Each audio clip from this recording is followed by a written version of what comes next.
Hi, this is Michael Buffer, and welcome to the BoxHard Podcast. Hello, everyone. This is Mikey Garcia. It's the monster from the swamps, Regis Rougarou Prograis. Hey, what's up? This is King Carlos Molina, former IBF world champ. This is Michael, the Bounty Hunter, 2012 Olympian and your people's champ. This is Charlie Edwards, flyweight champion of the world. This is Fast Eddie Chambers, and you're listening to the BoxHard Podcast with my main man, Joey Coastman. Hello everybody and welcome to episode 406 of the BoxHard Podcast. I'm your host Joey Coastman. I'm joined as ever by former heavyweight world title challenger, the main man himself, Mr. Fast Eddie Chambers, all the way there in New Jersey. Eddie, how you doing this week, my man? I'm doing great, my man. How about you? Always good when speaking with you, Eddie. Let's dive straight into the review part of the show. A lot to go over. I'm going to start here with last Friday, which was July the 21st at the Meadowbank Sports Centre in Edinburgh, Scotland, United Kingdom. This one was live on Channel 5. I have to say, if the matchmaker on this card still has a job this week, then I will be stunned. The matchmaker was horrendous, and I don't know who it was, by the way. Obviously it was a Sauerland show, so I'm guessing it was a Sauerland matchmaker, but my god, the matchmaking was so bad. Let me start with this. I mean, honestly, I think it was the most unpredictable weekend of boxing in terms of results that there's been all year, and I paid the price, man. Terrible. Like, everything I predicted went horrifically wrong, and I'm gonna get into that. Let's start here though with this card. Cash Ali on the card, 21-1. I remember him losing that one time to David Price when he actually bit him, didn't he? I think he decided to bite him at one point, and I think he got disqualified, if I'm not mistaken. But he's had such a stop-start career. I think you know him as well, Eddie. Anyway, 21-1, now 21-2. He lost on points over 6 rounds to Bohdan Myronets, who's now 7-1. Hadn't heard of him at all. I don't think he was put in there to win. I tell you what, this guy certainly wasn't put in to win. Konstantin Dovbychenko. We saw him last time out coming over here and going the distance with Moses Itauma, becoming the first man to take him the distance. He stepped in here. He's now picked up his 10th pro win. He's now 10-13 with a draw. A 5th round TKO against the previously undefeated Matty Harris. Oh my goodness, a huge upset. Matty Harris was 5-0 with 4 KOs. They expected him to probably get some rounds in here with Dovbychenko, who's such a tough guy. And Harris actually had Dovbychenko down in round 2. And then just seemed to shoot his load, really. And, he got so tired so quickly. And Dovbychenko, of course, was able to soak up the pressure and come back and end up forcing a referee stoppage in round 5 of a 6-rounder. So that pretty much ruined every single bet that I had on, by the way. So Matty Harris really cost me quite a lot there. I was stunned with that outcome, actually. Absolutely stunned to the core.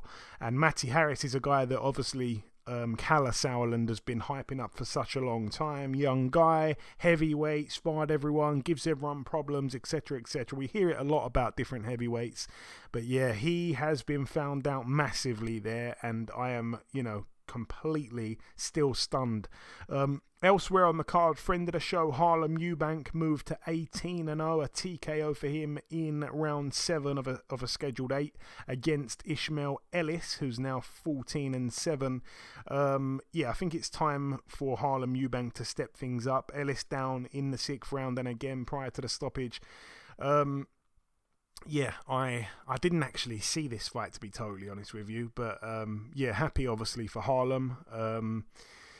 And friend of the show, always good to see a friend of the show do well. But like I say, it's a couple of opponents I think he's boxed now in a short space of time that we haven't really heard of or expected much from, and it was just a one-sided fight from what I've heard. So yeah, all the best there to Harlem moving forward.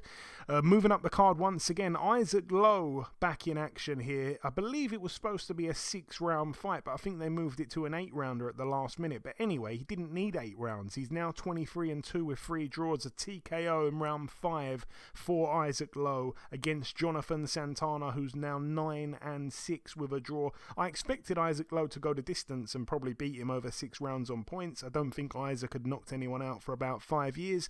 Jonathan Santana, pretty tough. I don't think he'd been knocked out for about 5 years. So again, I expected Isaac to win on points. Again, it was a 6-rounder. It's been moved to an 8-rounder, but yeah, I was quite surprised to see him get the stoppage there, especially when he hasn't really been in good recent form. And by the way, Isaac as well, friend of the show. Moving up the card once again, Sultan Zorbek, now 15-0, a TKO for him in round 3 against the previously undefeated Spaniard with the most English, or I guess American as well, sounding name in history, John Carter. You'd never know he's actually from Spain. He's now 15-1 with a draw. And then, yeah, the main event, wow, it was a fantastic fight for the vacant IBO World Super Bantamweight title between Lee McGregor, 12-0 with a draw, undefeated of course. He got in there with Eric Ayala, who I believe was from Mexico. I know that you can just assume someone's Mexican just by the sound of their name. I don't want to do that. I know there's a lot of different kind of nations around that part of the world, and they all have those type of surnames. But I want to say he was from Mexico, and if he is, then yeah, that's another Mexican invasion into the UK, and another guy to take an O away from a prospect, or at least beat a guy on these shores. But no, it was a fantastic fight. I felt Lee McGregor, I don't want to say could have nicked it. I mean, it was close. I'm not entirely sure I'd say could have nicked it. It was close. I liked a lot of the stuff Lee McGregor was doing. You could see he's a much more skilled fighter, but Ayala was just relentless, and he'd let go of his, of his shots time and time again without really caring about what was coming back. He took so many fantastic left hooks to the body as well. I don't know what the hell the right side of his body's made out of. He was just taking those shots. They were bouncing off of his rib cage. Didn't seem to bother him at all. So I think Lee McGregor at one point was probably a bit confused as to why this guy was able to take his shots so well, because not many people do take McGregor's shots so well. He's a big puncher for the weight, and obviously big guy for the weight as well. But yeah, it didn't play a factor here, and Ayala was tough as they come. And yeah, like I say, every time McGregor did land a good shot, Ayala would come back, and I think Ayala, started the fight really well, ended the fight really well. McGregor had a few rounds in the mid-rounds where he did a lot of good work.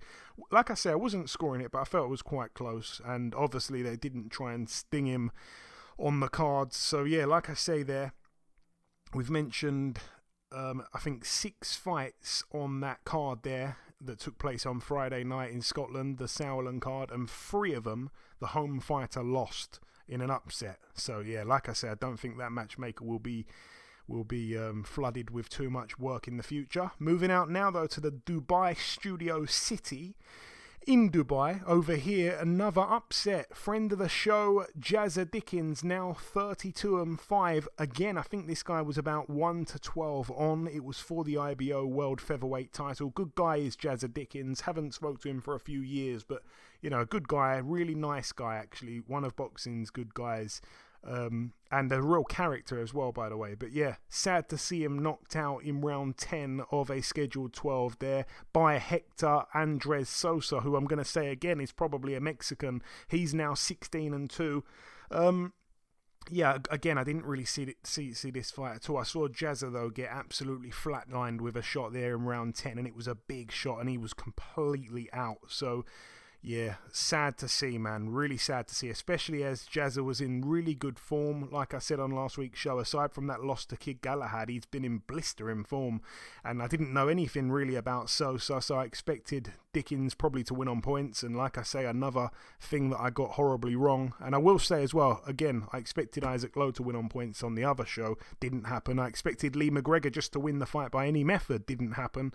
And yeah, obviously Matty Harris, that was shocking to see. see him lose.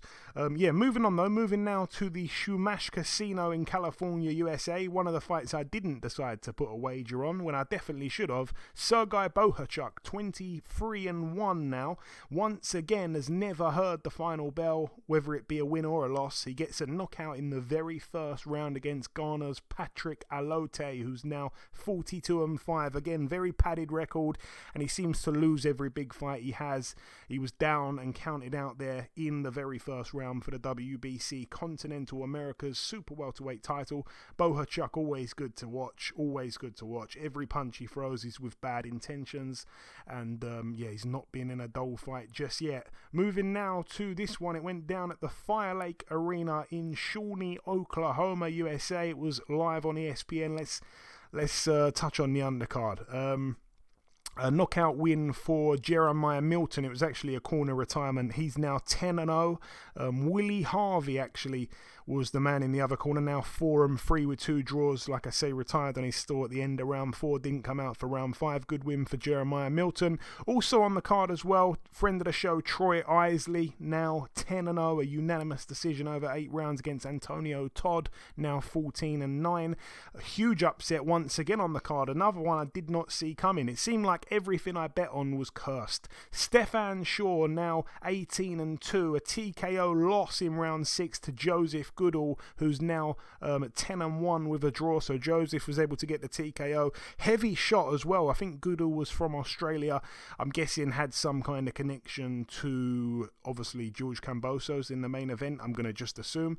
But yeah, I said on last week's show, I was very impressed with Stefan Shaw's skill set when we saw him lose to Effie Ajagba. He looked really good, but just seemed to slow down late on. And here, I didn't see it. I did see the knockout, like I say, but I was stunned because I didn't really, think much of Joseph Goodall. And yeah, I just expected, obviously, Stefan Shaw to win his fight and look good in doing so. And like I say, he's got the skill set, but yeah, shocking upset once again. Another massive upset this weekend. That's why I've been saying it was the hardest week of boxing to predict. Also on the card, Giovanni Santillan, now 31-0. A unanimous decision over 10 there against Eric Bonet, who is now 27-7. Again, Bonet had some big moments in that fight against Santillan, who for me, I think needs to get a world title shot, pretty much now or never, because I feel like there's a few miles on that clock now, and he's still undefeated, like I say, 31-0, but I think he's going to burn out very soon, and, if he's going to become a world champion, I think it is now or never for him. But no, nonetheless, good win, like I say, and he's going to have to wait his turn because obviously there's a lot of guys chomping at the bit at 147. Moving up the card once again, Keyshawn Davis, a man that I love watching fight. I think he's a really, really, really talented fighter. Now 9-0, a unanimous decision there over 10 rounds against Francesco Patera, who's now 28-4.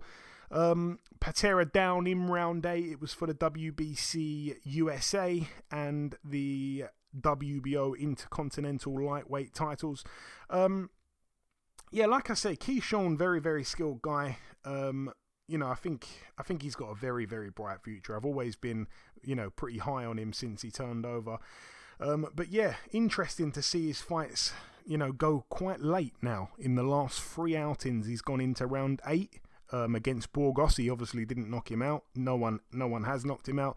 Then last time out before this one, got in with Anthony Yigit, went 9 rounds with him. Rolando Romero only went 7. Ivan Baranchik only went 7, but he went 9.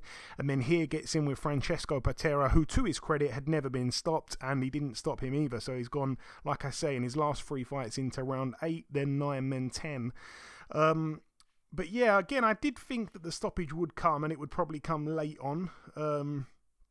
But I didn't give Patera enough credit, I guess, on being that tough guy that he is. And he wouldn't stand in front of Keyshawn Davis for long enough, I don't think. He was very, very mobile the whole night. He had great, great footwork. And also, he landed a few decent shots on Davis as well. Nothing to trouble him too much, but enough to get that respect, I think, from Davis. And at times, he was actually turning Davis on the ropes, and putting the pressure on him, and Davis was having to fight off the ropes. I think he was I think he surprised Keyshawn, how strong he was actually, because when they were in the clinch at times he seemed to kind of manhandle Davis, which again just didn't look right on the eye. But Patera is a really tough guy. Again, I think he'd put together a fantastic run of wins, about 10 in a row. I said he'd beaten some good fighters along the way, like Lewis Ritson, and it's a really good test, I think, for Keyshawn Davis. He'll learn a lot from that fight, you'd have thought. And then, moving to the main event, George Kambosos Jr., friend of the show, now 21-2, a majority decision over 12 rounds for the IBO World Lightweight title against the UK's very own Maxi Hughes, now 26-6 with 2 draws. One thing I do have to say is, what an awful, awful outcome here. I wanted George to win. I said it on last week's show. Even though I'm a Brit, he's been on the show, so that supersedes the I don't know what the word is that I'm looking for. I guess the patriotic side of me. It kind of supersedes that. If you've been on the show, that's it. You're a friend of the show, and it supersedes, me wanting to support my countrymen in a fight of any kind.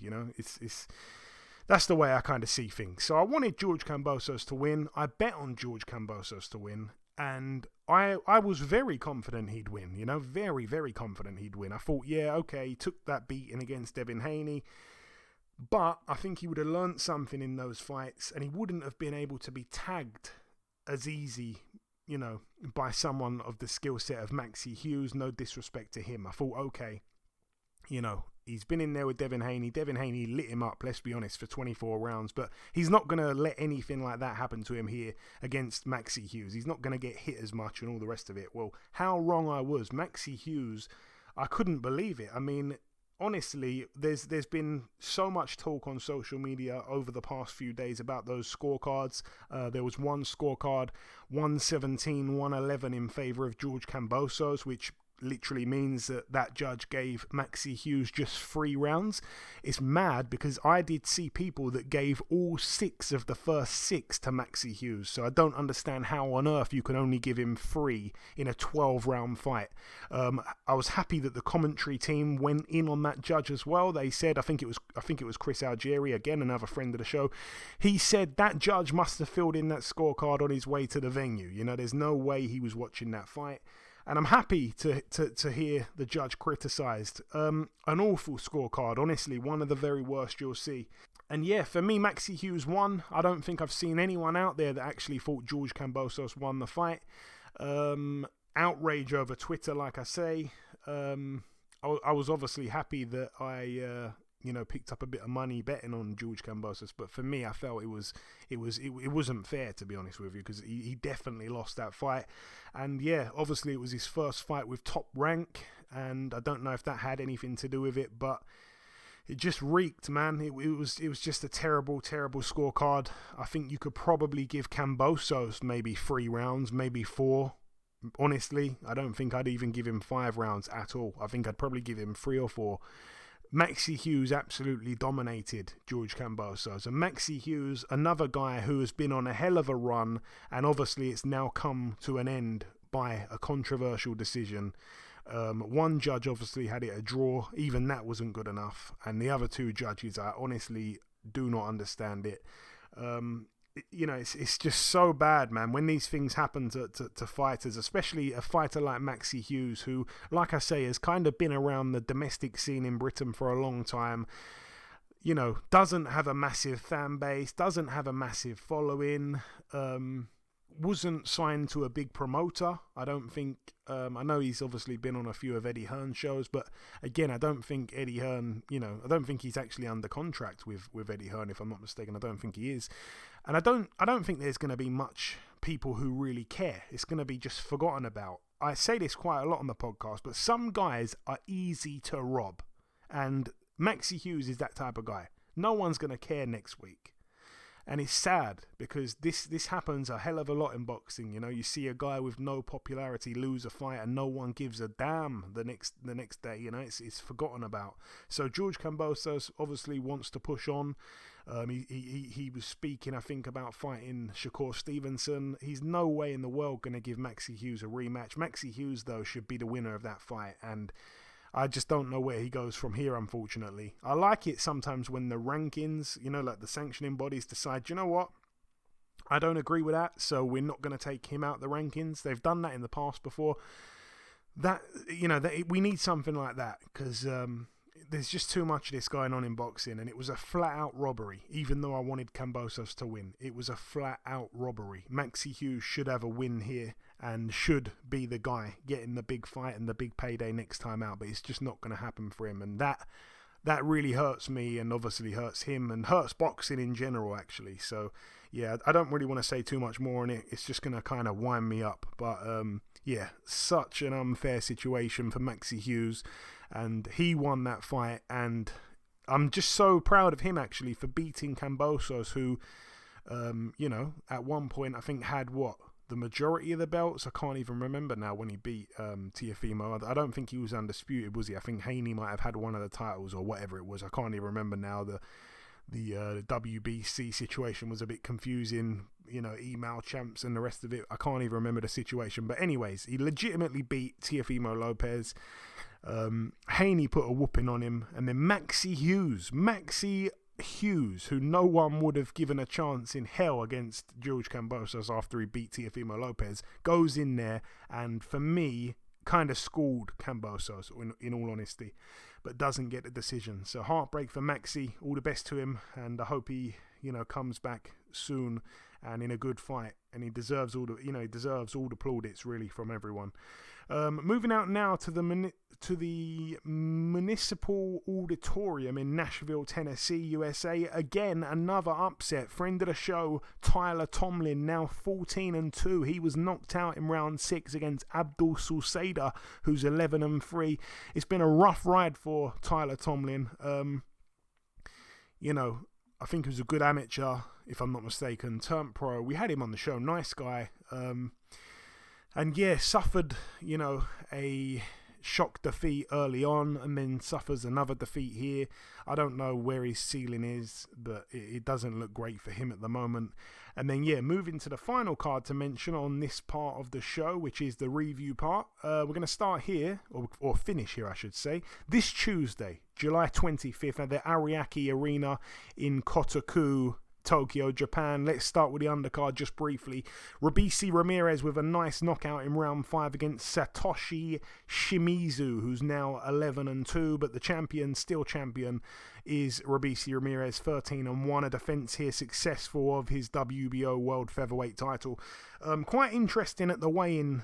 Shimizu didn't want to look Ramirez in the eye face to face. He turned away when it was, they posed for the cameras, and then after that, Ramirez faced Shimizu, and Shimizu just walked off. He didn't want to do a face-off, which was kind of strange. And even in the middle of the ring, when the referee called them both to the middle of the ring to start the fight, he seemed like he was kind of, like he didn't really want to be there, to be honest with you. But tough guy, took a lot of big shots, actually, before the stoppage, and, much bigger in stature as well. He was just popping out that southpaw jab. And yeah, not really doing much, to be honest. Didn't really land anything significant himself at any stage. And a lot of people were kind of saying, I was looking on Twitter during the fight, a lot of people saying that Ramirez isn't that good, but I was quite impressed with him. I thought he looked really good, actually, so I was impressed at least. And yeah, cruises to victory there, nice and easy, gets a knockout in the first half of the fight, like I say, round 5. I think that was about 2-1. So yeah, happy for him there. And then yeah, moving to the main event. I know you watched this fight, Eddie, so I'll come to you actually straight away. And I don't know if you saw much of the Ramirez fight. If you did, you can have a word on that. But yeah, Stephen Fulton, friend of the show, friend of yours. You've known him for absolute years.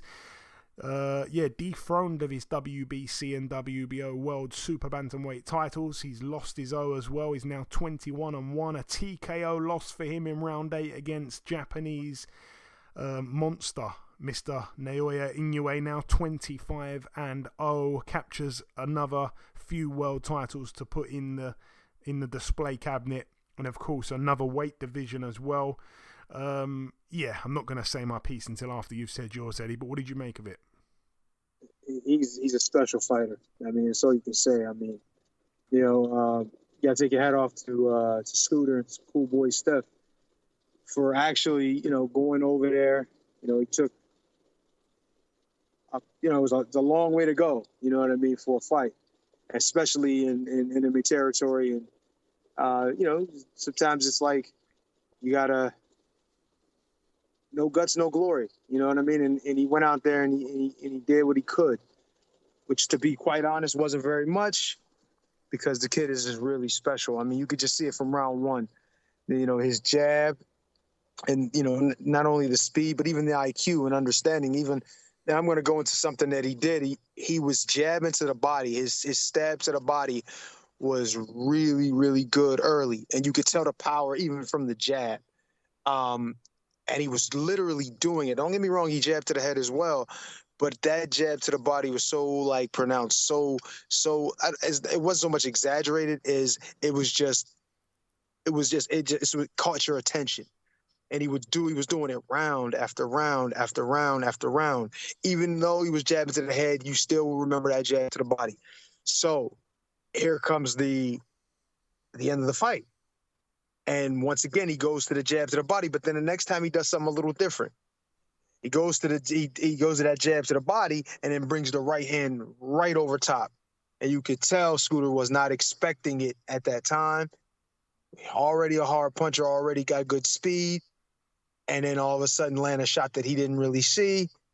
Spells that's disaster, for the other guy. So, I mean, it's just things like that. And then over the course of the fight, you could just see he couldn't get a real foothold in it.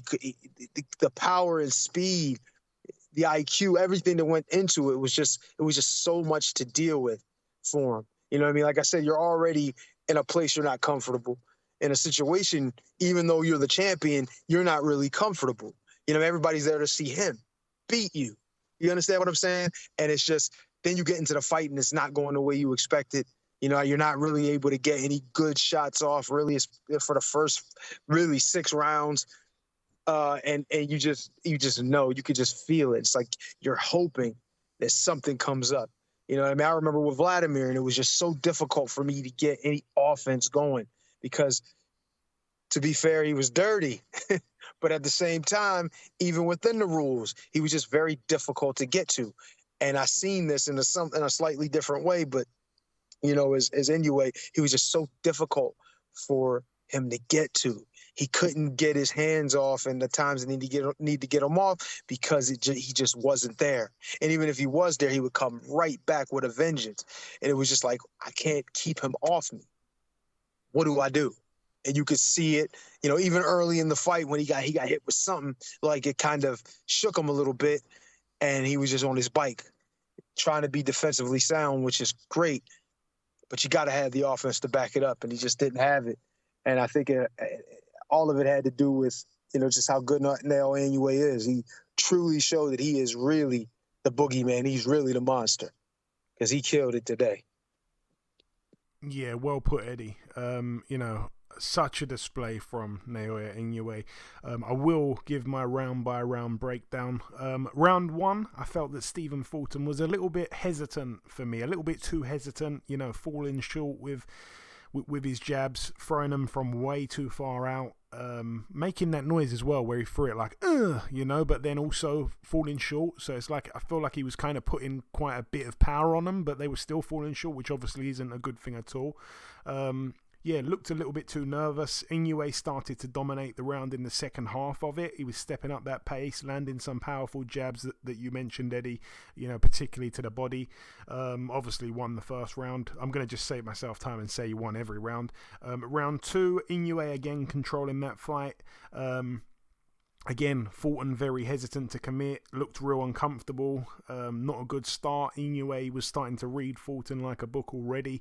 Round 3, another dominating round by Naoya Inoue. The speed and the reflexes were just worlds apart from that of Fulton. Also, Fulton's nose as well started to bleed in that round. Thankfully, they got it under control. Round 4, Inoue again for me, obviously, nicked that round. Fulton did try to up his aggressiveness. He finally started to throw the jab with a bit more conviction, a bit more power as well in his right hand. But again, Inoue was mostly able to beat Fulton to the punch and put a larger dent in him. Round 5, another Inoue round. His counters were just so sharp. I felt as well at that stage, at the end of round 5, the fight's already over in my opinion. It's just a case of if Fulton will be able to withstand these punches till the final bell. I thought he probably would. During the fight, I felt he probably would. Obviously, you'll remember on last week's show, I said to you, Eddie, I feel like he might just catch Fulton late on, and we both said we didn't want that to happen, but that is what ended up happening. But yeah, there was just zero fear in Inoue, zero caution. Although he was a smaller guy in height and size, he looked so physically strong, and that power, that speed, it neutralized the size advantage that Fulton had. Obviously, yeah, round 6, I'm getting a bit lost here, but all Inoue. Round 7, Fulton actually landed a nice right hand, and you'd have hoped it finally was a punch that would maybe force Inoue to respect Fulton, but no, I felt it actually made him kind of mad, and after that he started to increase his own work rate again. It was scary. Fulton landed probably 2 or 3 really good shots in that round, but to no real effect. Inoue still, like I say, had it on my card a shutout. And then round 8, as you say, Eddie, jab to the body, right hand over the top. He'd been thinking about landing that little 2-piece all night. Fulton goes down. Haven't seen anyone show any outrage about it at all, but obviously I'm gonna be really kind of devil's advocate here and a real by the book guy. When he lands that jab and then comes over the top with a right hand, Fulton stumbles and touches the canvas with both his gloves. I was going to agree with that, Joe. Yeah. I'm sorry, I didn't mean to interrupt, but I seen that too. Yeah, the referee isn't quick enough to jump in and stop it right there, which he of course should have done. If your glove touches the canvas, that's it. It's a knockdown. And obviously, while Fulton's kind of getting back up after, it all happened very quickly, of course. But when his hands touch the canvas and he pops back up, he takes a free shot, that left hook, pretty much from behind him as well. It was like almost like sucker punch style, if you like. And that was the shot that put him down and out. I say down and out, he obviously got back up, but that flatlined him. He got back up bravely enough, tried to carry on, and then just got swarmed. But yeah, just being a bit controversial. I haven't seen anyone say anything. I don't think it would have changed much. If anything, it might have actually done Fulton a favour that the fight was ended that quickly. Maybe if he was given a count, he might have got through that round and took an even bigger beating. It did not look like Fulton was going to stop Inoue, and that is what needed to happen for him to win the fight. But just want to say, I haven't seen anyone mention that, but definitely the referee should have been in there a bit quicker. That's just a fact. It'd be interesting to see if anyone wants to say anything about that. And by the way, we didn't have Twitter last week. I said it on the end of the show. The BoxHard Podcast Twitter @BoxHard Podcast, which I've had for 8 years, was permanently banned. So we now have a new Twitter. You can follow that. It's @BoxHard_Twitter. I'm getting confused. @BoxHard_podcast. So there's an underscore now between BoxHard and podcast that wasn't there before, but please follow that. And anyone that follows that will, of course, follow back.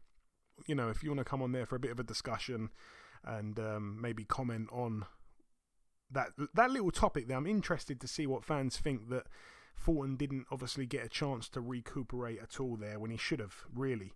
But yeah, like I say, he did get to him in the end, and it was sad to see. I do just want to say, obviously, credit to Fulton for going there a long way from home. He celebrated his birthday out there in Japan, not with his family, and like I say, I'm not sure what he was paid. I'm sure he was paid quite a handsome piece of money, but brave guy, man, brave guy. And we knew that already about Fulton, let's be completely honest. The run he's been on, he's been fighting good fighter after good fighter after good fighter. Like, he runs from absolutely nobody, and I shouldn't even have to make that a point to say, oh, he's so brave, he wants to fight the best, because to be honest, he's always wanted to fight the best. And if anyone doubted that, then you certainly can't doubt it anymore. And I will say, I don't think that that's the end of Stephen Fulton. I think we will see him again very, very soon, probably much sooner than a lot of people would think, because I think he fits straight back into the top of that division again, depending on what Inoue wants to do. Already they're they got Marlon Tapales, the other champion who holds the other 2 belts. They got him in the ring straight away. He was ringside. They got him in the ring straight away. Inoue said, "I want to fight you before the year's out." So obviously it seems like he wants to be undisputed, and then he probably won't stay there for too long. He might even try and move up again. So I think at that point in time, Fulton will be right back in the picture, and he may not even have to wait an entire 12 months. So yeah, I wouldn't mind seeing him back out again real soon. All the best to him, friend of the show.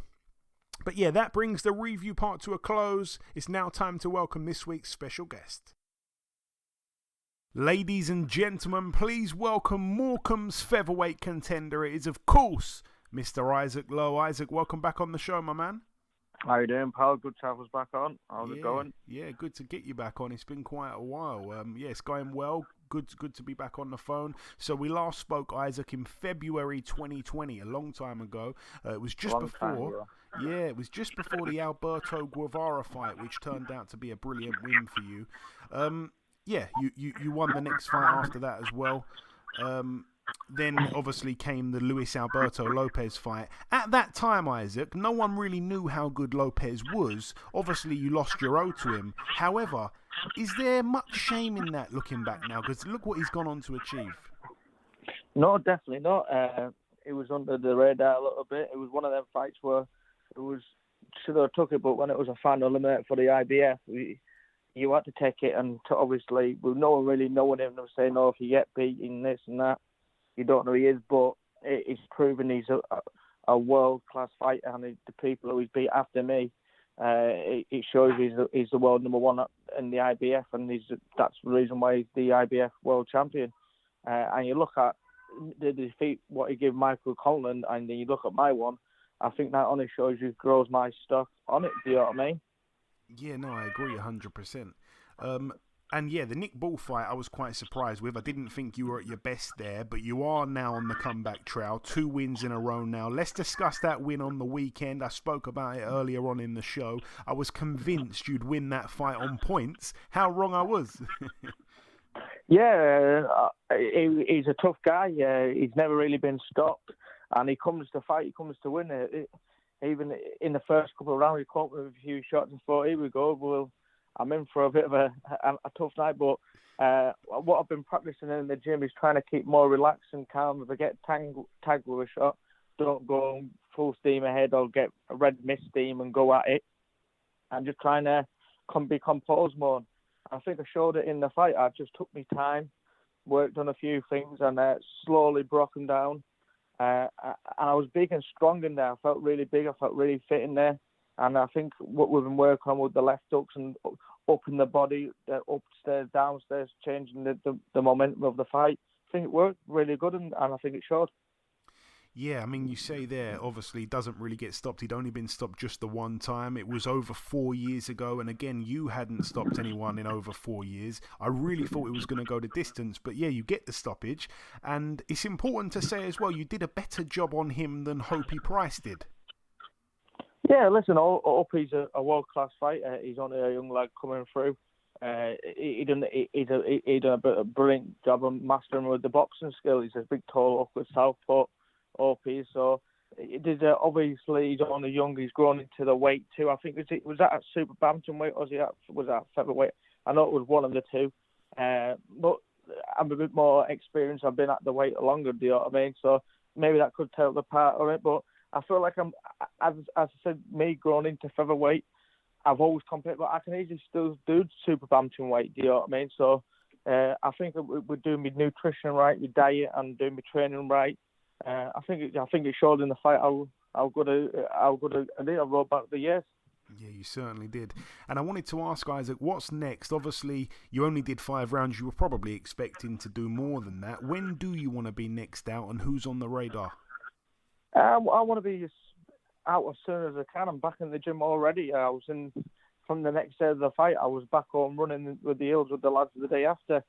I want to try and keep busy because, as I said, it's been a bit of a slow start of the year. So it's crucial for myself to keep the momentum going now. Do you know what I mean? Obviously, with the stoppage, it gives me more confidence.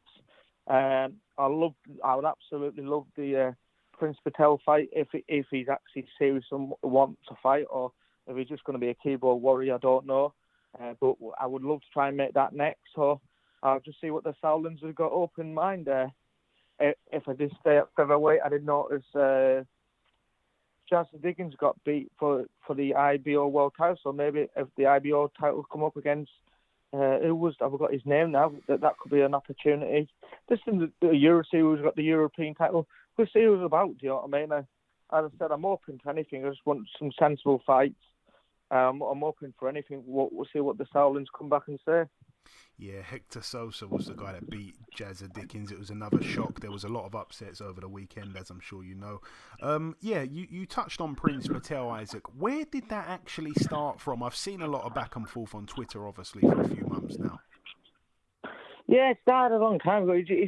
As you may know, everyone knows. He's just a talker on Instagram or Twitter, I think he's famous, man. I think he looks at numbers or interviews. You'll probably see this and say, oh, it's done 4,000 views or so because he's mentioned my name. I think he's just aware he's got a screw loose, to be honest. But if he wants to make the fight, I think it will generally do good numbers because I think everyone wants me to fight him and beat him. I think everyone just wants me to shut him up, do you know what I mean? He wouldn't even last 5 rounds with me. So I would love to make that fight happen. I'd even move down to super bantamweight just to make the fight happen. But if he wants to fight or if he will fight, I don't know. He might overprice himself and try and look for a payday. I don't know.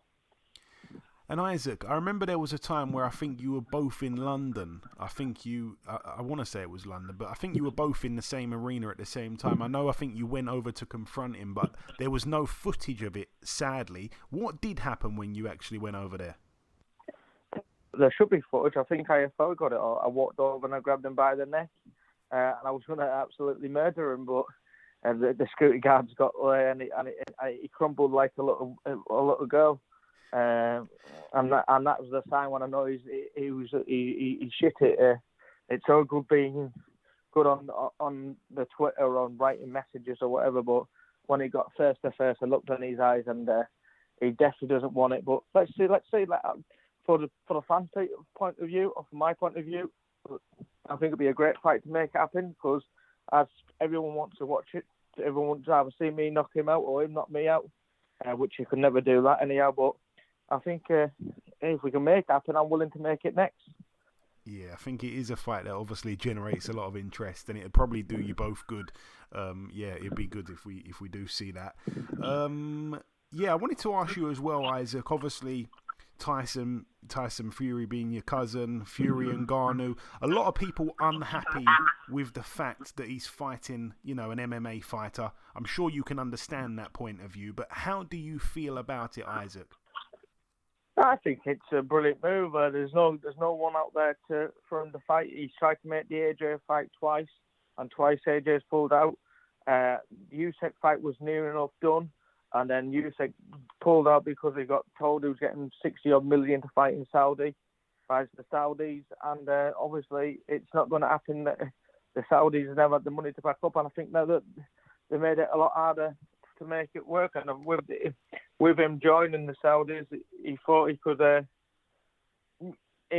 offer Tyson the money. But the top lot of it is backfired on him. And now he's had to fight Usyk. And not Usyk, he's had to fight Debata for a 6 less than he was getting to fight Tyson first at Wembley.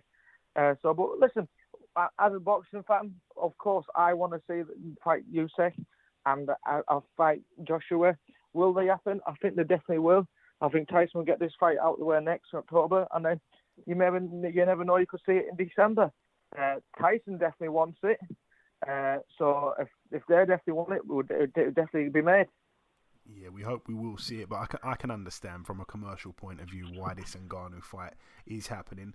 Getting back onto boxing, I will ask you this because it's almost here. Spence versus Crawford this weekend, Isaac. Who wins in your opinion, and are you staying up late for it? More than likely, I probably will stay out because it's one of them fights where they're both in the peak, and it's took a bit to get made, but thank God they've got pen to paper and it's on. I'm looking forward to it. Obviously, a lot of people are saying Crawford, but I like Spence. I think Spence could do it, but I think it's one of them fights. It could go anywhere. It's who you like as a fighter, do you know what I mean? I think there'll be some. They both can punch. They're both powerful. They're both world class, and that's why they're where they are on the pound for pound list. So I think it'll be a very interesting fight. Cannot wait. Not long to go now. Just over 48 hours. And just before we wrap it up, Isaac, we've flown through all the questions that I had for you. If you just wanted to sign out with a closing message just to the listeners, if you want to say anything you like I say, we haven't had you on for a few years now. But yeah, sign out with a message before we let you go, my man. Just everyone keep watching, and everyone obviously thank you for the support on the forums. And I know 99% of the people want me to fight this Prince Patel. And I promise you, on my behalf, I will do anything I can to make the fight happen. And I know everyone wants me to fight him to kick his ass, and I promise you I will kick his ass. And it's going to be a good back end of the year, so I'm expected to be busy. I expect to be in some good fights, and you all know what I do when I fight. I always entertain, so tune in and keep supporting. Absolutely, I second that. Listen, Isaac, it's always a pleasure speaking with you, my man. Congrats once again on that win, and we'll speak again soon enough, I'm sure. Thank you very much now. God bless. Okay, now it's time for part 2 on this week's show. This part, of course, the news part of the show. We're going to start with this one here. Top Rank have announced a fight on the undercard of Jared Big Baby Anderson and Andriy Rudenko. We're going to see in the co-main Efia Jagba take on Zan Kosabutsky. Interesting, really, because obviously Kosabutsky was supposed to be boxing Jared Anderson on that date where obviously Charles Martin stepped in. And yeah, quite interesting to see Efia Jagba take the opponent and fight on the same night. That just seems a bit random, but yeah, it's going to be a night of heavyweights obviously there.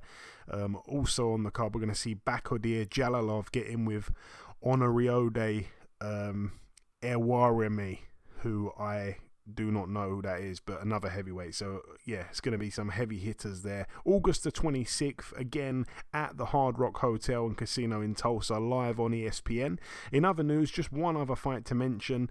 It's another Top Rank show. September the 15th, Luis Alberto Lopez, obviously fresh off his win last time out over Michael Conlan. He defends his IBF Featherweight World title against Joet Gonzalez. That one to go down in Corpus Christi, Texas, again live on ESPN. But anyway, that is it for the news. Moving now to the preview part of the show. We're going to start here with this one. It goes down on Friday, July 28th at the Palms Casino Resort in Las Vegas, Nevada, USA, live on ESPN+. Let's start with the undercard. Couple good fights actually on this undercard. But anyway, this one here, Abraham Nova, 22-1. It is over 10 rounds here at Super Featherweight. We're going to see him get in with Jonathan Romero. Jonathan Romero, his record these days, 35-1, however, been extremely inactive of recent times. I remember he was linked with a few guys. I think he was even at one point going to be possibly fighting Archie Sharp. But anyway, yeah, boxed for a world title years and years ago against Kiko Martinez back in 2013. It's been 10 years since then, and like I say, he hasn't lost since then, but he's been extremely inactive. 2 fights in 2014, 3 fights in 2015, 1 in 2016. Then he was out the ring for 2 years, came back in 2018 with 2 fights, then disappeared for 2.5 years, came back in 2020 with 2 fights, then disappeared for another year, and then disappeared for another 6 months, and he's coming off again another year and a bit out the ring against Abraham Nova. 22-1, like I say, could be interesting, that one. One of the best fights I think on the card as well, probably the best fight actually of the card. Friend of the show, Andres Cortez, 19-0 in a 10-rounder here at 140 against Javier Martinez, 18-1. Martinez, the one loss came on points to Robson Conceição back in January of last year. Really good fight actually, because Martinez can fight and obviously Cortez can fight as well. I actually think this one's going to be a really, really good fight. I think it will probably steal the show, and there's a lot on the line really. You'd have to kind of, I guess that the winner will be surely getting a world title fight in the not so distant future. And then the main event, Sinisa Estrada, 24-0. She fights here against Leonela Udisa, who is 19-1 with 3 draws. Not really a big name. It's a defense here of Estrada's WBC and WBA world minimum weight titles. She gets in with, like I say, this lady here, who is really a light flyweight coming down in weight. And yeah, from Argentina, 34 years of age. I can't tell you too much about her at all. Haven't seen her fight. But yeah, coming down in weight. It's not the fight that Sinisa wanted, apparently, but it is what it is. Hopefully a bigger fight on the horizon once she gets this lady out of there. I say out of there. Once she gets past her, it's probably putting it better. I'm not sure she's going to get the stoppage here. From what I'm hearing about this girl, she is quite tough, but we'll have to wait and see. Moving out now to this next one, takes place at the Telford International Centre in Telford, Shropshire, United Kingdom. Over here, we're going to see Moses Itauma back out in action. He's 3-0. He gets in with Kevin Espindola, who is 7-7. It's a 6-rounder here. Kevin Espindola, extremely tough guy. Obviously, bit of a mad one in his last fight. He got in with Fraser Clark and he injured, I think it was his left arm or something like that, and it was clearly bothering him, and he decided to retire on his store after just 4 rounds. It was only a 6-rounder, but it was bothering him massively. But anyway, that was 6 months ago now. Hopefully the hand has healed up, but other than that, no one had knocked him out in his losses. He'd been the distance with Ivan Dyko as well. Been the distance with Solomon Dakers as well, though that doesn't surprise me too much. But yeah, gets in with Moses Itauma. I'm really unsure of what's going to happen here because he's really durable, but at the same time, he looked awful against Clark, but then that was because he only had one hand. So I'm not sure. Like, it's just a... There's no point betting on this fight, I don't think, because a knockout wouldn't surprise me. And also going the distance wouldn't surprise me. And from what I've had a little look at, it seems like they're both pretty much the same price. You can't even double your money on either one. It's just underneath even, so it's not really worth that. Worth getting involved in that. Elsewhere on that same card, though, a good fight here. Ethan James, 11-0. It's for the vacant WBO European welterweight title over 10 rounds. He gets in with James Moorcroft, who's 19-2. I think Moorcroft is the underdog, but definitely a live underdog in my opinion, in some decent form. Beat knocked out Nathan Bennett in just two rounds last time out. Should be a good one. He's lost in good company as well. I don't think he's a mug at all. And then, the main event, obviously, all eyes to that. Friend of the show, Liam Davies, undefeated, 13-0. It's for the British, the EBU European, the WBC International, the WBO International, Super Bantamweight title. So 4 belts on the line here. And he steps in with Jason Cunningham, 32-7. Cunningham coming off that win last time out back in March over Miguel Gonzalez. Liam Davies, though, as well, coming off that brilliant win against Baluta back in November of last year. It's a good fight. It's a good domestic fight. It's a fight that I think has been rescheduled a couple of times, if I'm not mistaken. But yeah, I mean, Liam Davies for me wins this fight, quite handily. I wouldn't be surprised to see a late stoppage from Davies, though I would more so lean towards a points win. But in my mind, I don't think Liam Davies has any problems with Jason Cunningham, and it'll be a good name on his resume as well. So I think he's going to come through that fight pretty unscathed, in my opinion. Moving out now to the big one. Actually, let's just go to this small card first, then we're going to finish on the big one. This one goes down at the Riders Field in Frisco, Texas, USA. It's a Lou DiBella show over here. We're going to see 2 ladies getting it on. Sharetta Metcalf, 11-4 with a draw, 8 2-minute rounds against friend of the show, Melissa Odessa Parker, who's 6-0. Really good fighter, Melissa. I think she's kind of dabbled a little bit in MMA as well, if I'm not mistaken, just because she's a little bit starved of opportunities in boxing. But really good fighter, good amateur, obviously, good pro, undefeated, and she should be able to beat Metcalf here. I'd be quite surprised if she doesn't dominate her. But yeah, all the best to her, even though she's in the away corner again. So yeah, should be a good one there. That's again in Frisco, Texas, Saturday night. But also on that same Saturday night, I'm sure most eyes will be at the T-Mobile Arena in Las Vegas, Nevada, USA. It's going to be live on Showtime pay-per-view. On the undercard, let's just touch on that briefly. we're going to see Yoenis Tellez, who is just 5-0, I think with 4 KOs, if I'm not mistaken. I want to say four KOs. Cuban fighter based in Texas. He gets in with Sergio Garcia of Spain, who's 34-2. I think it's a mad step up. It's over 10 rounds as well at super welterweight. Sergio Garcia, I really rate him, honestly. His only 2 losses have come to Tony Harrison and Sebastian Fundora. He's coming off a win. I remember him absolutely beating the life out of Ted Cheeseman years ago, being at that fight, being thoroughly impressed. That was just over 4 years ago now, though.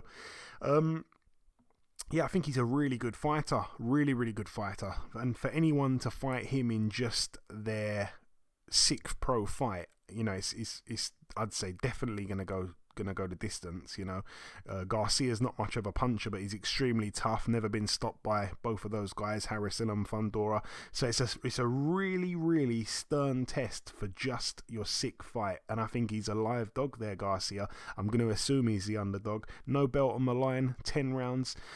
Also on the card, friend of the show, the living legend, Nonito Donaire, first ballot Hall of Famer for sure. 42-7. This will be his 50th pro fight. It's for the vacant WBC bantamweight world title. He steps in with Alexandro Santiago, 27-3 with 5 draws. Nonito Donaire, of course, coming off that pretty brutal knockout loss to Naoya Inoue, which was in June of last year. So he's been out the ring for a year and a month there. I can't even think how old he is now. I think he's about, got to be about 41, 42, I think. I don't think I'm putting any years on him. I think he's about that. Obviously, listen, the first fight with Donaire was one of the best fights I've ever seen. It was such a technical, excellent fight. And then obviously after that, knocked out Nordin Ubali, looked brilliant. Knocked out Raymark Gaballo, looked brilliant. Got back in with Inoue, and all of a sudden, I don't know if he got old overnight or caught cold or whatever it was, but it was a puzzling showing considering he'd looked brilliant against other guys in the interim period from the first fight to the second fight with Inoue. And in the first fight, he looked brilliant, showed so much toughness. But again, he's getting on. There was 2.5 years between the first and second fight.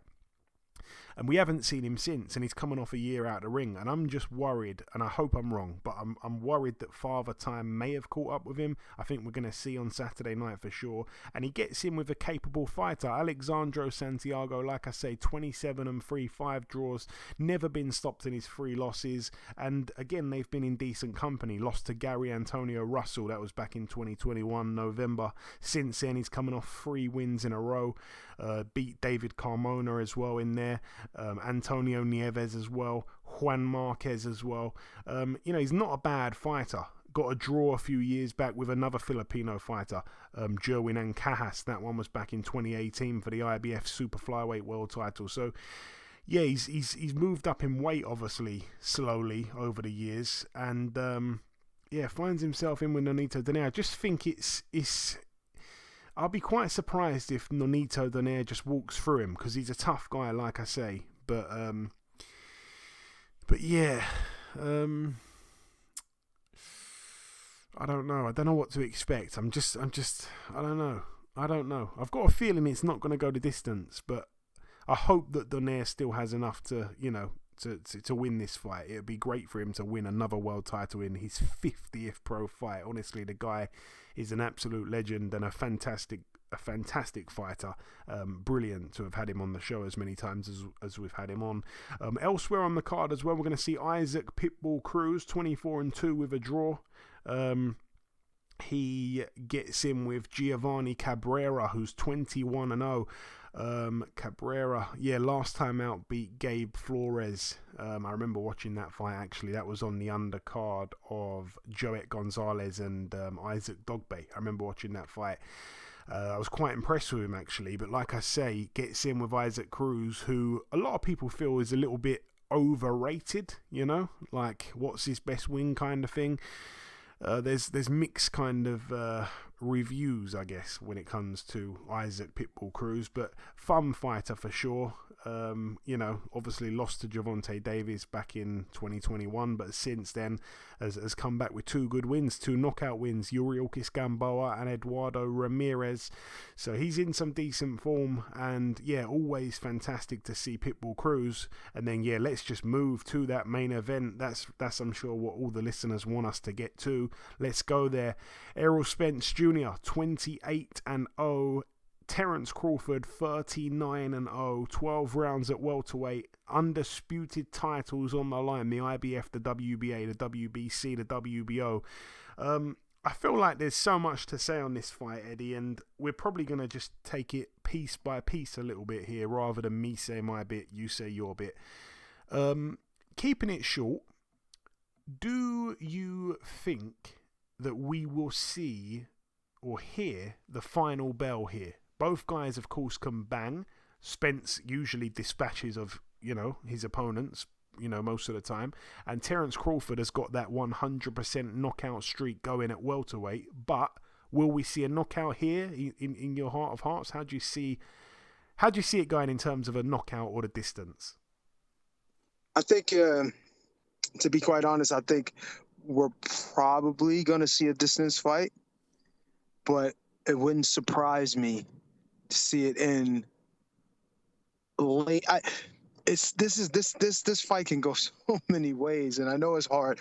We're not going to drag this all out, because I think the way Terence can win the fight is by not only he's going to have to, first of all, get respect from Earl, and have to make him pay a price to be busy, because that's one thing that Earl's going to do. He's going to be throwing punches, and he's going to be really generous with the amount of punches he throws. But if Terence Crawford can really make him not only respect, maybe even wobble him or buzz him, then, I could see it maybe being even an early night. But the way I see the fight going is I think that, Terence is going to probably he may be doing okay early, but I think as the fight goes on, that pressure, the amount of punches that Earl's going to throw, the amount of hard punches, that activity is just going to eventually wear on him. It's just like when you see him in there now. These other fighters aren't Terence Crawford, but when you've seen him in there, even like when he's like with Danny Garcia, and then even with I think he fought him last, if I'm not mistaken. Ugas. The one of Ugas. There you go. You didn't see Ugas.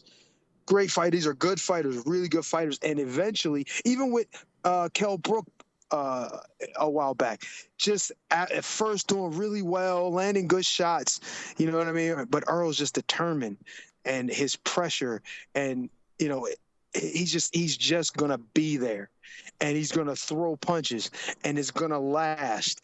And eventually it gets to you. Just continually, especially with Terence Crawford's power and his ability, some of those shots he may land, and to keep seeing this guy just keep on coming. You know what I mean? And it's not like he's throwing, soft shots at you. He's throwing hard shots continually, stand in your face, always with the foot pressure, just feints, always moving, always causing you to be on the defensive. You know what I mean? It's just really difficult to deal with. And I just see that pace and eventually breaking him down. Now, I'm not saying it's going to be easy. I'm not saying he's going to walk through him. But I just think that pace is going to eventually get to him. It's just like when you watch him fight some of these other guys. Obviously, Terence Crawford is not these other guys. But it's just, you could just see the fight squeezed out of him. You know what I mean? By the end of the fight. So, I still think of it. I think a distance fight. I'm not going to say it's not going to be a distance fight, but I just think that if there is a stoppage, in my opinion, it would be Earl late. It'd be Earl late. You know what I mean? 9, 10, 11, something like that. You know what I mean? Maybe 8, because it's just that pressure. And I know. And another thing that he'll fight with you. He'll go in the kitchen. He'll fight with you. And I think that would be a big mistake here. I think he needs to work smart at range, try to land shots, try to make Earl reach, try to make him reach, and then make him pay. But if he can't do that and he starts to try to get in the mix, it's going to be a rough night.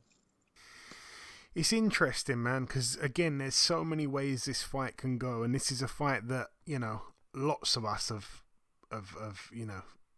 spent so much time dreaming of happening in our heads, and finally it's here this Saturday. Like, honestly, it's a dream come true. It's Christmas Day here for boxing fans, especially obviously hardcore boxing fans. I wanted to ask you, Eddie, you said there about if there's a stoppage you can see Spence getting the stoppage late. I'm going to assume that you're expecting maybe Spence to finish stronger of the two. Is that right? And are you maybe expecting Terence to start quicker? Well, normally Terence Crawford has to, he's a slow starter. You know what I mean? But just like with, I forget who he fought recently. Normally he was Avanesian. And they said Avanesian. He picked the pace up early, and I think in this fight he's going to definitely have to at least give him something early. He's not going to be able to just sit back and wait.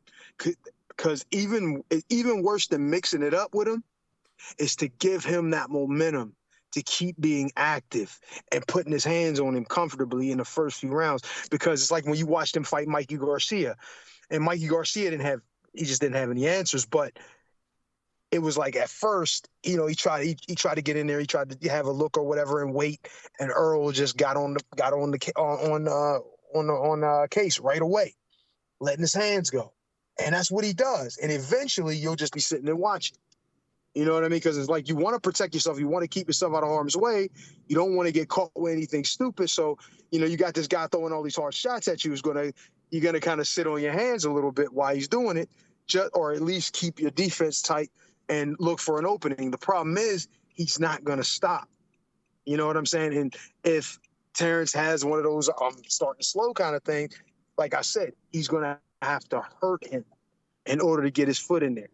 You know what I'm saying? He's going to have to hurt him, because if he doesn't hurt him and it's just like he can take the shots to keep coming, it's going to be a long, long night. You know what I mean? But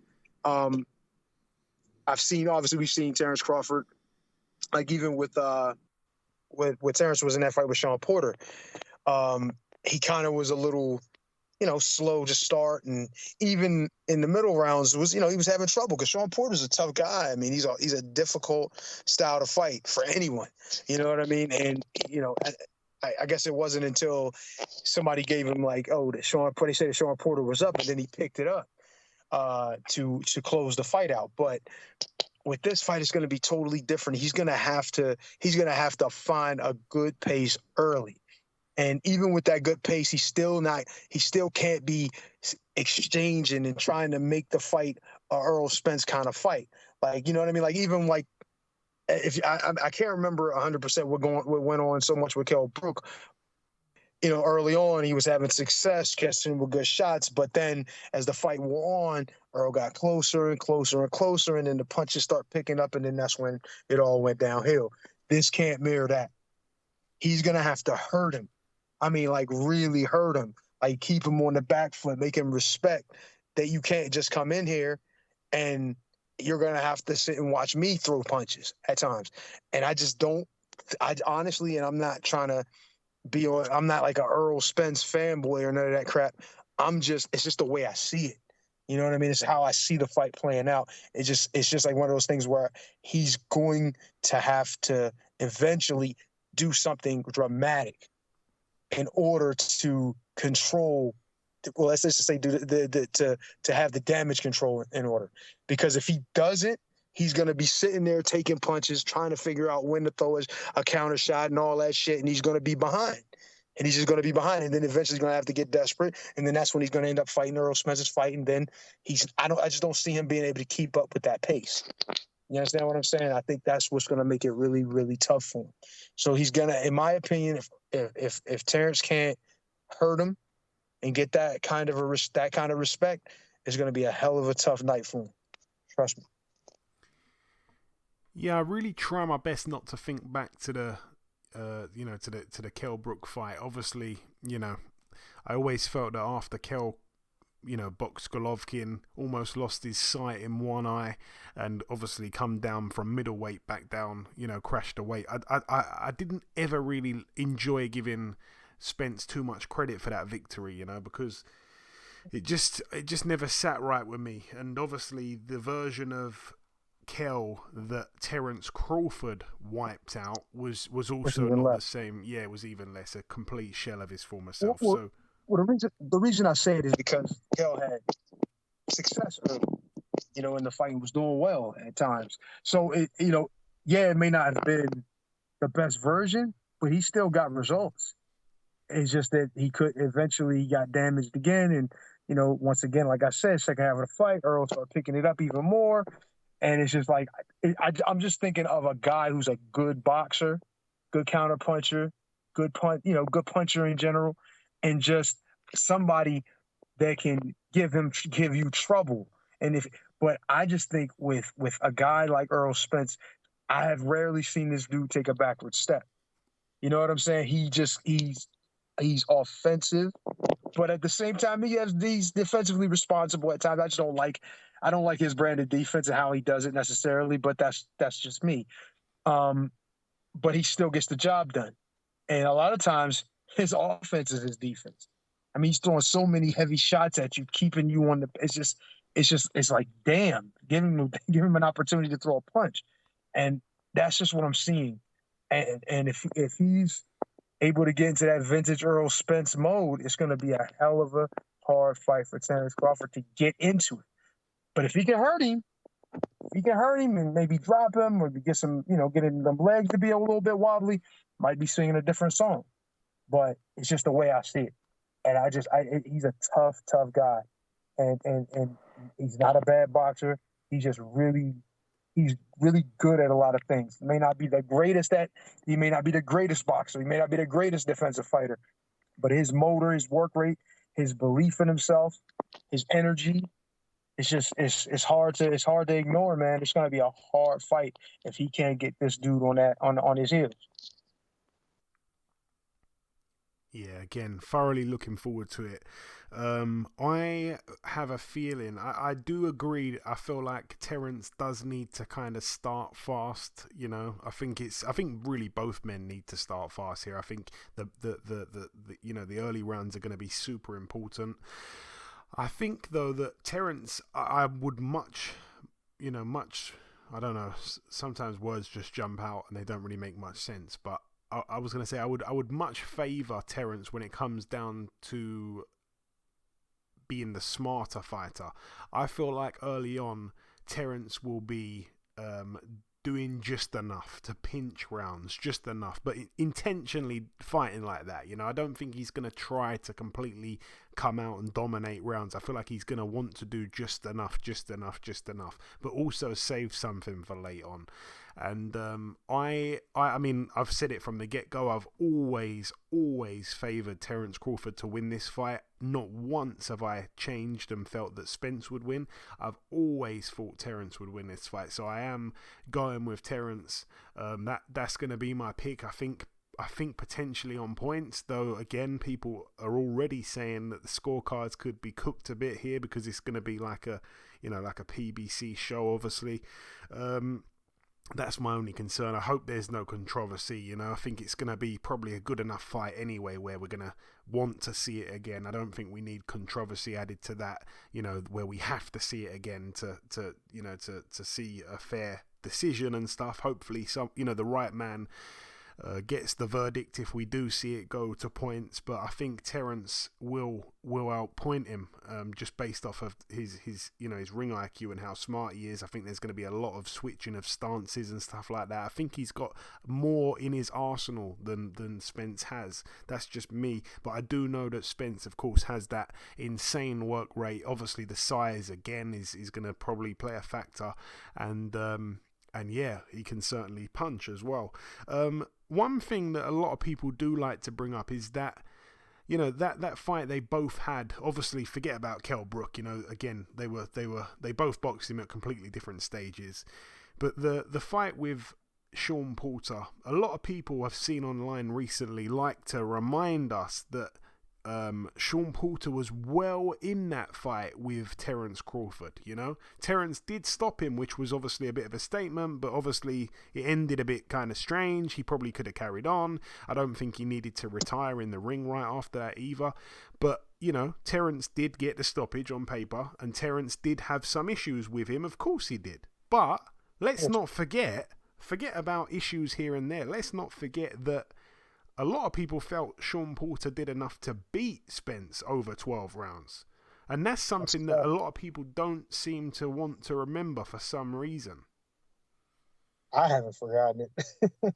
I think, but styles make fights, and certain things at certain times, you know, play a part.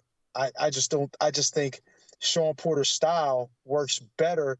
Actually, like I said, he was doing really well in both of those fights.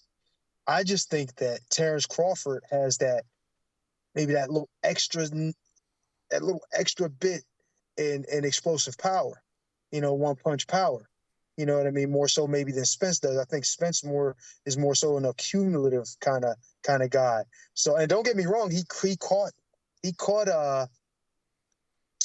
Sean Porter with a good shot in through the course of their fight. Spence did drop them, but regardless of that, you know, that can happen. But I just don't see Spence as that boom, one punch knockout dude, right? No super explosive kind of puncher. He can punch, but I think he's more of an accumulative kind of guy. Whereas Terence Crawford, he catch you boom, and he could freeze you, put you down.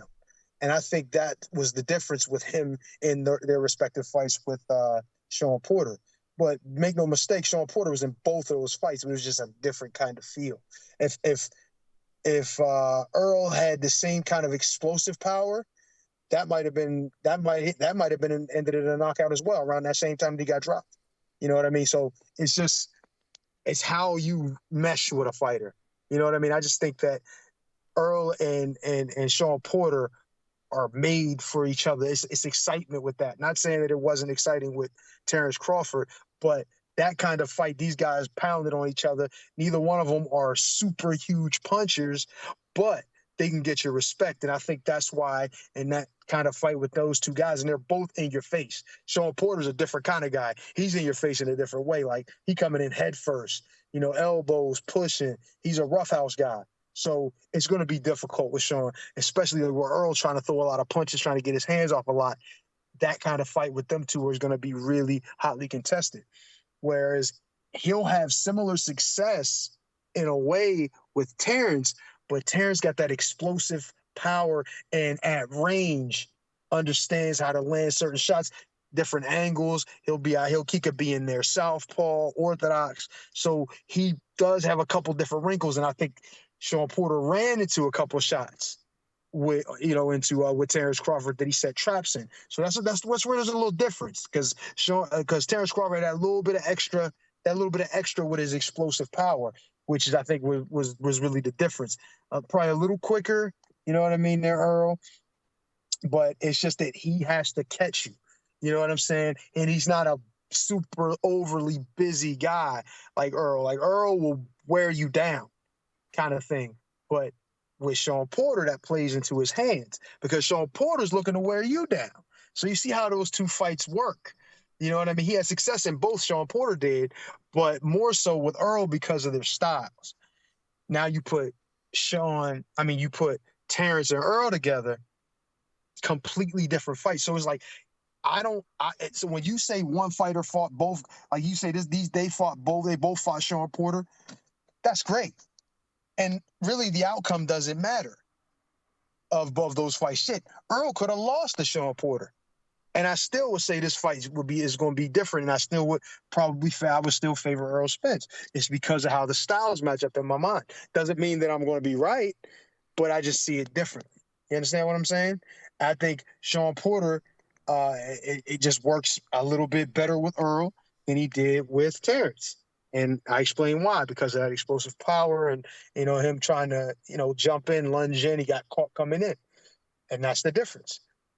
You know what I mean? But I still think that Earl is just gonna. I think it's just gonna be too much for Terrence after a certain amount of time in the ring. I just think it's gonna be it's gonna be a lot, man. It's gonna be a good fight. But if Terrence can't land that shot and get that respect and get him to go on his heels or wobble him or drop him, it's gonna be a long night. Just like I said. And just in one sentence, Eddie, obviously I'm going with Terence Crawford. I think decision, which is as good as 2-1. Terence is the betting favourite. Are you going? Obviously, you're definitely going with Spence. But if you were pushed, Spence decision or Spence by stoppage? If I was pushed, I know Terence is a tough guy, and obviously he ain't never lost and never been stopped, and he got the heart. He got a huge heart. But if I was a gun to my head, I would say Spence late stoppage. I'm talking pretty late, 10, maybe 9, 10, 11. You know what I mean? I would say that if it's gonna be anything, I'm gonna say. I want to say decision so bad, but I'm just gonna go ahead and late stoppage for Earl. I mean, I could be way off base, but I'm gonna say late stoppage for Earl Spence.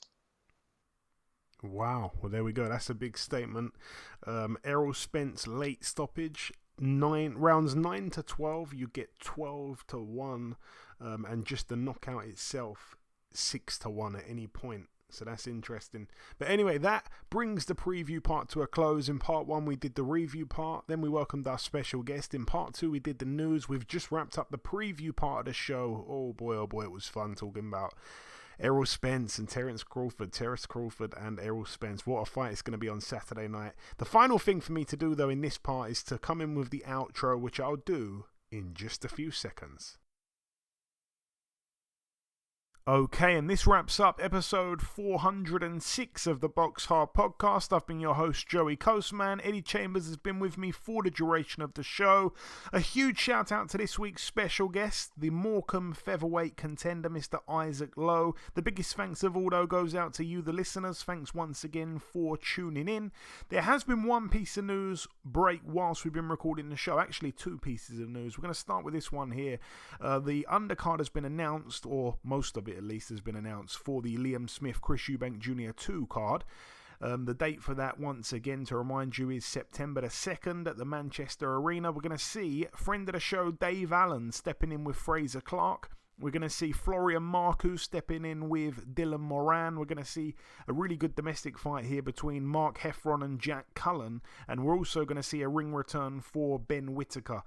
No opponent just yet for him, but hopefully it's a decent opponent. Also, the other piece of news is that there's been a fight announced on the undercard of Zhang Joyce 2, which again, the date for that is September the 23rd. We're going to see friend of the show Anthony Yard stepping in with Ricky Summers. So that's a good little fight there, between two good light heavyweights. I'm expecting Anthony Yard really to come through that unscathed. I would be quite surprised if Ricky Summers was able to put up much of a fight. I'm just going to be brutally honest. I think Anthony Yard is that good, and still for me probably one of the best fights all year was his fight with Artur Beterbiev, which I was very fortunate enough to be there. On the undercard as well, again, there's a lot of guys not linked with an opponent just yet, but we will see Sam Noakes, we'll see Pierce O'Leary, we'll see Royston Barney-Smith, Tommy Fletcher, Moses Itauma, Alois Yumbi, and also one fight that has been made, Ezra Taylor against Joel McIntyre. Again, quite a decent little fight there, especially for Ezra's just his 7th pro fight. But yeah, like I say, that's about everything from myself now. Enjoy your weekends, people. I'm sure you all will. There's a mammoth fight taking place on Saturday night, and I just cannot wait. I just want time to fast forward. I'm so ready. I'm so excited. I'm sure you'll all enjoy the fight as much as I will. And remember, just if you do get a chance, please follow us on our new Twitter, which is at BoxHard_podcast, where you can now find us there. But like I say, that's all from me, and we'll see you same time next week.